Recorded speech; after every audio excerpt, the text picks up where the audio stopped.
দৈনিক ফেনীর একটি কাজ, এটা নন্দকানন ১০০তম সংখ্যার এখানে নির্বাচিত লেখাগুলোই স্থান পেয়েছে। তেমনই একটি নির্বাচিত কবিতা,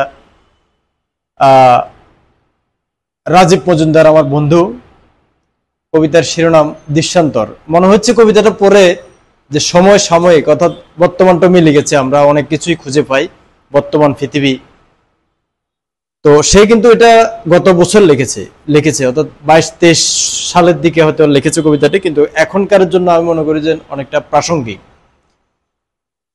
সে কবিতাটি উৎসর্গ করেছে শহরটি রাষ্ট্রের অধীন, তুমি একটি সিস্টেম। একটা দীর্ঘ অসুখ নিয়ে টহল দিচ্ছি পোকামাকড়ের সারাইখানায়। এই শহরে পায়জামা পরে বহু ক্রোশ পর্যন্ত হেঁটে গেছি। শবগাড়ির পেছনে কেউ খই চিটাচ্ছে, এমন দৃশ্য তোমার বিরুদ্ধে কোনোদিন দেখিনি। পেরার পথে শুধু বিদে খেয়েছে মৌসুমী চোখগুলি। কথার ফাঁকে বুকের মাটি বিক্রি হয়ে যাচ্ছে।